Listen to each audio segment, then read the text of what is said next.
विष्णु प्रभाकर गांव वाले रिपोर्टर का आप सभी को नमस्कार है, प्रणाम है। मैं इस वक्त कुशीनगर में हूं और ठीक मेरे सटे यह जो रास्ता है कुशीनगर एयरपोर्ट को कनेक्ट करता हूं।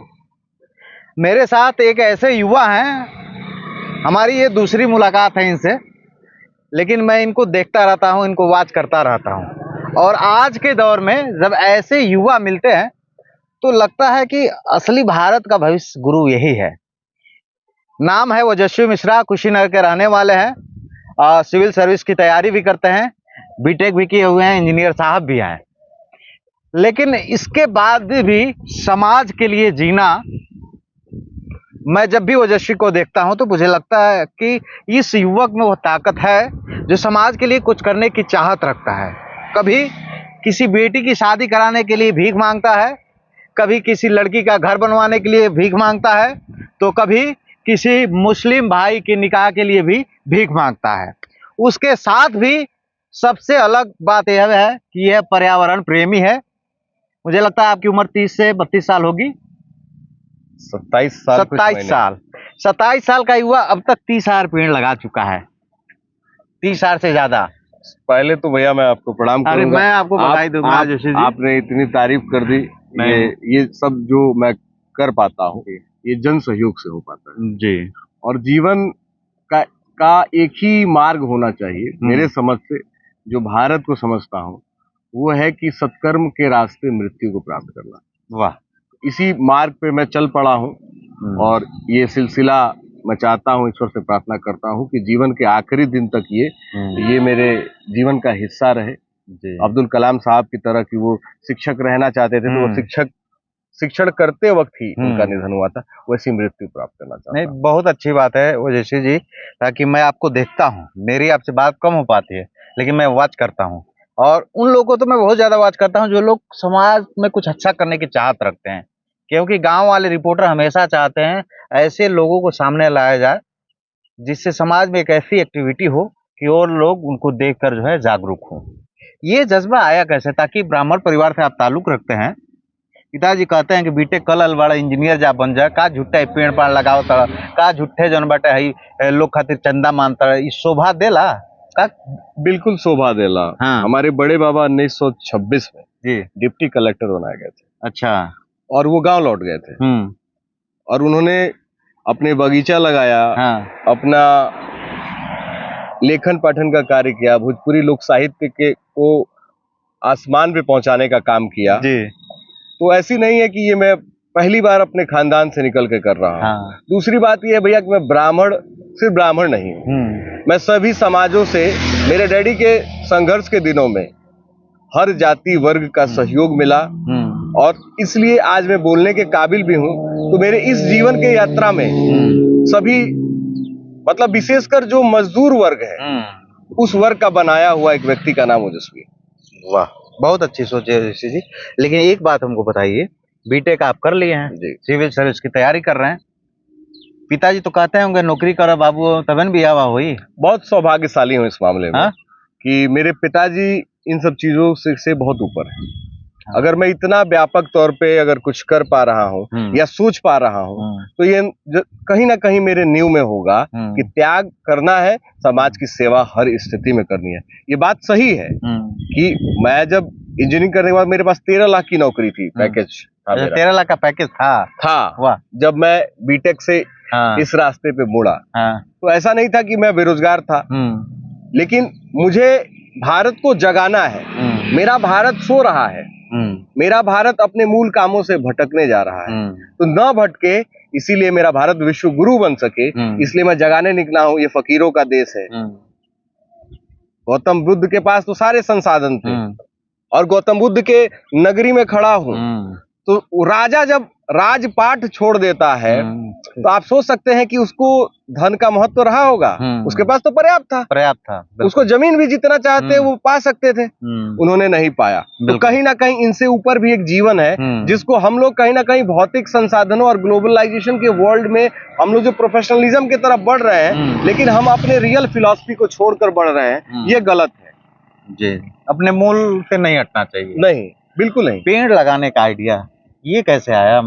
अगर आज मैं पेड़ नहीं लगाऊंगा तो आज के 50 साल बाद जो धन आप अपने बच्चों के लिए संचय कर रहे हैं, आपका बच्चा ऑक्सीजन के अभाव में मर जाएगा। ये पृथ्वी जिसपे आप फसल उगा पाते हैं, ये हाई टेम्परेचर की शिकार हो जाएगी, कोई फसल नहीं होगा, आदमी रह नहीं पाएगा, डेजर्ट की तरह टेम्परेचर ग्रूम होगा। तो सोचिए कि बायोडाइवर्सिटी और इस इन्वायरमेंट पे क्या इफेक्ट पड़ने वाला है कि जीव गुलर का पेड़ आप सोच रहे हैं कोई पक्षी अभी तक उड़ के दिखाई दिया आसमान में?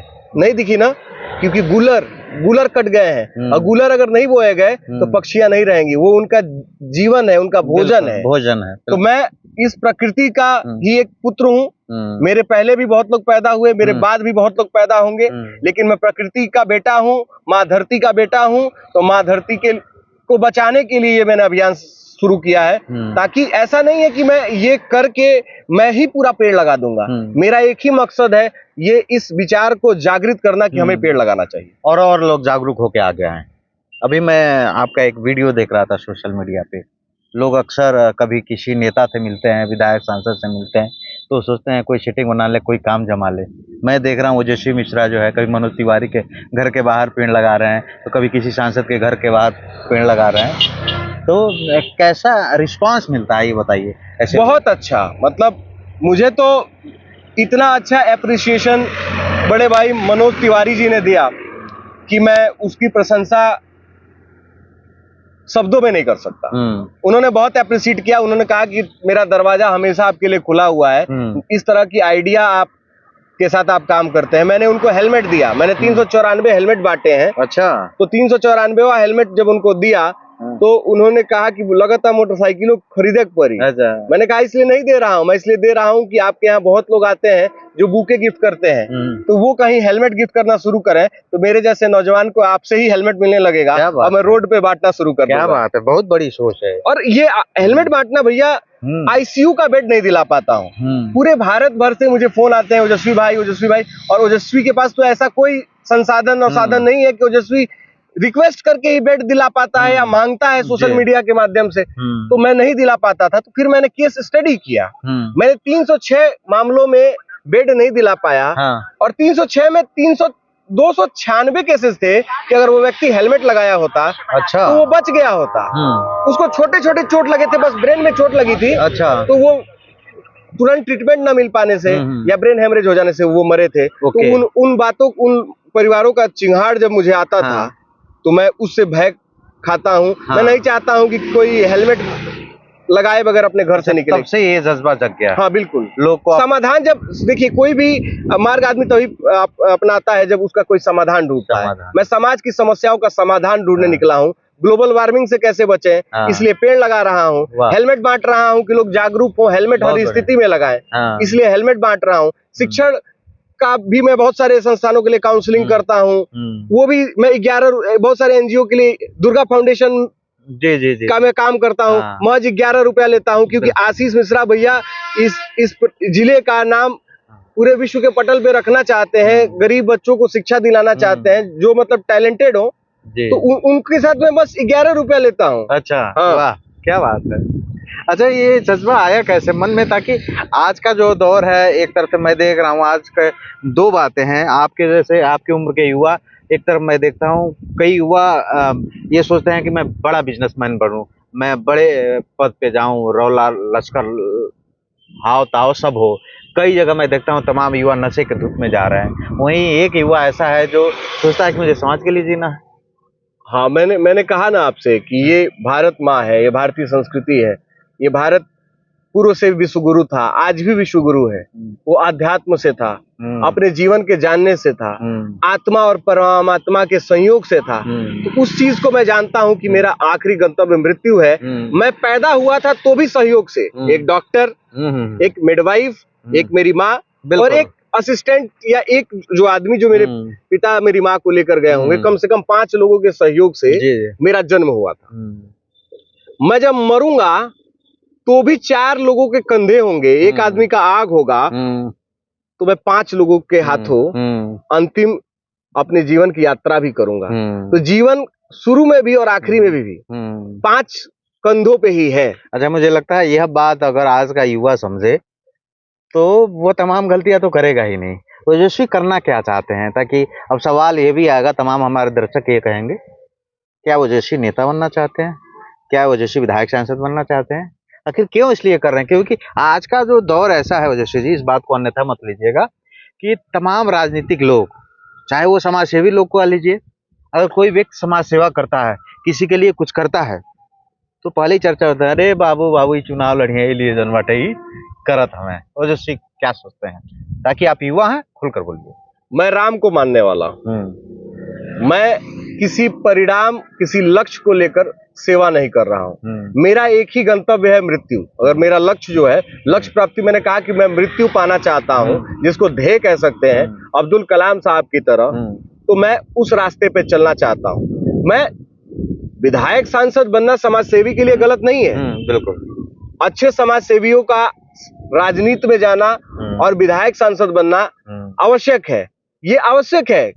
कहीं ना कहीं आज के राजनीति के परिवेश में भी बहुत सारे ऐसे नेता बनने लगे हैं जिनके पास धन है जी, सिर्फ धन है, और कोई, लेकिन राजनीति में रिफॉर्म तभी होगा जब अच्छे लोग आएंगे। अभी मैं आपको यहाँ जब मैं इंटरव्यू दे रहा हूँ तो मैं सिविल सर्विस की तैयारी कर रहा हूँ कि मैं उस रास्ते से जाकर देश की सेवा कर सकूं।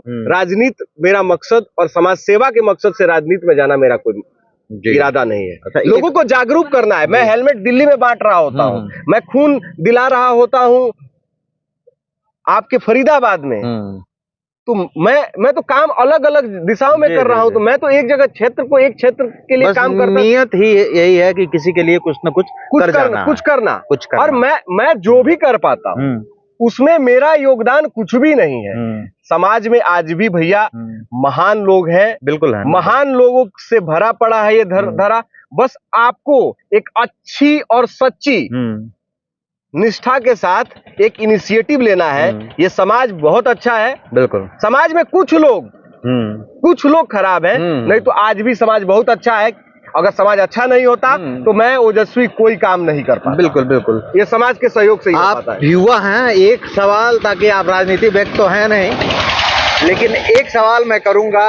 आज का पूर्वांचल का युवाओं को मैं ज्यादातर देखता हूं किसी विधायक जी के पीछे, किसी सांसद जी के पीछे, किसी नेता जी के पीछे अपने जीवन का वह एकदम सिल्वर टाइम जो है देते हैं, 3 साल 4 साल 5 साल, उसके बाद उनके रास्ते छूट जाते हैं। या यह कह लें, अभी हाल के दिनों में एक घटना हुई थी, धर्मात्मा निषाद, जो महाराजगंज का रहने वाला, जो अपने नाम के आगे भावी विधायक लिखता था, निषाद पार्टी से ताल्लुक लगता था और काफी लोकप्रिय था।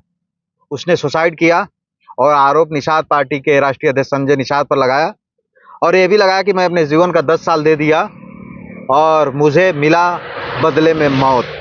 आज का युवाओं को मैं देखता हूं, ज्यादातर बड़ी संख्या में किसी के पीछे भागते रहते हैं, अपने जीवन का कई साल बर्बाद कर देते हैं, और जब उनके पास कुछ बचता नहीं है तब सोचते हैं मेरे लिए कुछ हुआ नहीं।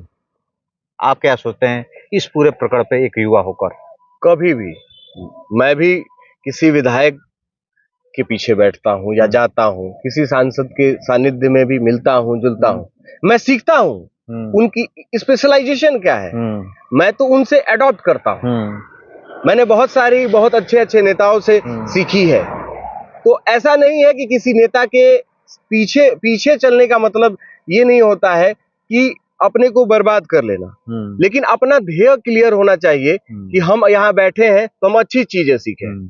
अक्सर क्या है कि ग्लैमर की दुनिया में, दिखावे की दुनिया में हमारा नौजवान खो जा रहा है। ये कारण है बिल्कुल भटकने का। बिल्कुल, नहीं तो ध्येय के साथ चलते चलते तो आदमी नेता बनता है, कार्यकर्ता से ही लोग नेता बनते हैं।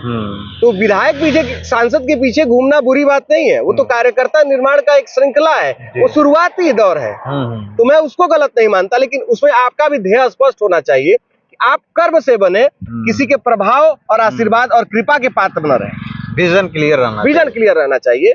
ओजस्वी आगे क्या करना चाहते हैं? मैं निरंतर रोज किसी की मदद करना चाहता हूं और समाज के सहयोग से करना चाहता हूं। मैंने कोई रास्ता नहीं चुना है धन कमाने का, और मैं समाज को जागृत करना चाहता हूं। मैं अलग जगाना चाहता हूं कि आप जागिए। ओजस्वी जी, आपको मैं भविष्य के लिए शुभकामनाएं दूंगा कि आप बहुत बढ़िया काम कर रहे हैं और इसी एनर्जी के साथ आप काम करते रहें। 27 साल की उम्र में आप 30,000 से ज़्यादा पेड़ लगा चुके हैं और यह जज्बा कायम रहे, ये जुनून कायम रहे। ओजस्वी मिश्रा की यह कहानी, एक युवा जो 27 साल की उम्र में ऐसा सोचता है, जो ऐसे भारत के लिए सोचता है, एक युवा भारत और एक एनर्जेटिक भारत बनाने की चाहत रखते हैं। दिल्ली में तो रखते हैं, लेकिन कुशीनगर की याद हमेशा इनके दिलों में रहता है और कुशीनगर के लिए परेशान रहते हैं, अपने क्षेत्र के लिए परेशान रहते हैं, कभी किसी गरीब बेटी की शादी के लिए परेशान रहते हैं। ये बड़ी अच्छी बात है कि एक युवा जो है अपने शहर से दूर रह के भी अपने शहर, अपने गांव और अपने क्षेत्र की चिंता करता हो। ओजस्वी मिश्रा की ये कहानी, ये संघर्ष एक युवा समाज के लिए इस तरीके के सोच रखता है। इस पर आप सब क्या सोचते हैं, कमेंट करके सूचित कीजिएगा। और आज की कहानी आप सबको कैसी लगी यह भी जरूर बताइएगा। गांव वाले रिपोर्टर विष्णु प्रभाकर का आप सभी को नमस्कार, प्रणाम।